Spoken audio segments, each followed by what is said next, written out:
மக்களே வணக்கம். ஓம் சக்தி நவகிரக ஜோதிடாலயம் வள்ளுவன் வாக்கு ஜோதிடர் குரு எச். சந்திரன். இன்னைக்கு பார்த்தீங்கன்னா 2026 மிதுன ராசிக்கு எப்படி இருக்குன்னு பொதுவான பலன்கள். மிருகசி நட்சத்திரம் 2 பாதம், திருவாத நட்சத்திரம் முழு பாதமும் அதில் தான் இருக்குது, புனர்பூச நட்சத்திரம் 3 பாதம். அப்போ மிதுன ராசி அப்படிங்கிறது பார்த்தீங்கன்னா செவ்வாய், ராகு பகவான், குரு பகவான், இவங்க 3 பேரும் அந்த வீட்டில் இருக்கிறாங்க. அப்போ புதன் அப்படிங்கிற யார் அப்படிங்கும்போது கல்விகாரகன், ஞானகாரகன் சொல்லுவாங்க. அப்போது ஆண் ராசி, காற்று ராசி அப்படின்னு சொல்லுவாங்க. அப்போ புதன் பகவான் பார்த்திங்கன்னா சமாதான பிரியர். அந்த மிதுன ராசிக்காரங்க பாருங்கள், சமாதானப்படுத்திகிட்டே இருப்பாங்க எல்லாத்தையும். இந்த பஞ்சாயத்து, இந்த நல்லது கெட்டது பேசுறது எல்லா விஷயத்துலையுமே முக்கியமாக ஒரு பங்கு வகிப்பாங்க. இப்போ நம்மக்கிட்ட ஜாதகமே பார்க்க வரும்போது பார்த்திங்கன்னா அவங்களே எல்லா விஷயத்தையும் சொல்லுவாங்க. ஒரு மருத்துவமனைக்கு போனாலும் எல்லா விஷயத்தையும் அவங்களே சொல்லுவாங்க. எனக்கு உடம்புல இந்த பிரச்சனை இருக்குதுங்க, இது இருக்க மாட்டேருக்குது அப்படிங்கிறது.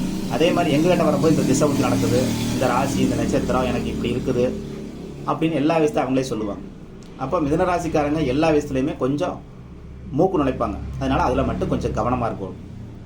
அடுத்து பார்த்திங்கன்னா இந்த 2026 ஜென்ம குரு வன்மப்பாக அப்படிங்கும்போது ராசிக்குள்ள குரு இருக்கும்போது அதிகமான குழப்பங்களை கொடுக்கும். ஏன் அப்படின்னா இவங்களுக்கு குரு தான் பாதகாதிபதி, அவர் ராசிக்குள்ள வந்திருக்கிறார்.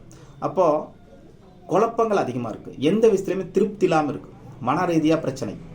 அப்போ 2வது மிதுன ராசிக்காரங்களோட அப்பாவுக்கு விபத்து, வழக்கு, தேவையில்லாத கண்டங்கள், இந்த மாதிரி சம்மந்தப்பட்ட விஷயங்களை கொடுத்து கவனம். மிதுன ராசிக்கு 8, 9 கூட 10ஆம் இடத்துல இருக்கிறனால தொழில்ஸ்தானத்தில் கொஞ்சம் கவனமாக இருக்கும்.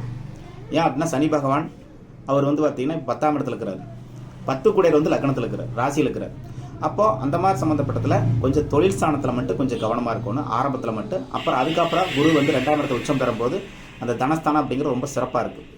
அப்போ லைஃப் பார்ட்னர் மூலிமா நம்மளுக்கு இந்த குரு உச்சம் பெறும்போது காசு சம்மந்தப்பட்டது அதிகமாக கிடைக்கும்.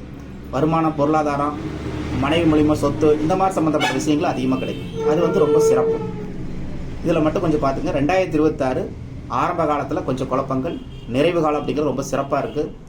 அதனால் நம்ம வழிபட வேண்டிய தெய்வம் என்னன்னு பார்த்துட்டா விஷ்ணு பகவான், அதாவது பெருமாள். புதன்கிழமை தாமரை பூவும் துளசியும் எடுத்துகிட்டு போய் பெருமாள் கோயிலுக்கு போய் தரிசனம் பண்ணிட்டு வழிபட பண்ணிட்டு வரது ரொம்ப சிறப்பு. உங்கள் வீட்டு பக்கத்தில் இரட்டை பிள்ளையார் இருந்தால் அவங்களுக்கு போய் தரிசனம் பண்ணிட்டு வரது ரொம்ப சிறப்பு. அப்போ 2வது திருநங்கைகளுக்கு நம்ம பச்சை கலர் வளையல் வாங்கி கொடுக்கறது ரொம்ப சிறப்பு. வயதானவர்களுக்கு வெத்தலை வாக்கு வாங்கி கொடுக்கறது ரொம்ப சிறப்பு. இந்த மாதிரி பரிகாரங்களை செஞ்சாவே நம்மளுக்கு ரொம்ப சிறப்பாக இருக்குது. அடிக்கடி பச்சை பயிர் சம்மந்தப்பட்ட உணவு முறையை கொஞ்சம் சேர்த்திக்கிங்க, ரொம்ப சிறப்பாக இருக்குது. தினமும் வீட்டில் பார்த்தீங்கன்னா 2 வெத்தலை, ஒரு பாக்கு, ₹1 காசு வச்சு வீட்டில் வழிபட்டுவாங்க. அப்படி வழிபட்டு வரும்போது மிதுன ராசிக்காரங்களுக்கு ரொம்ப சிறப்பாக இருக்குது. சரிங்களா? வணக்கம் நண்பர்கள்.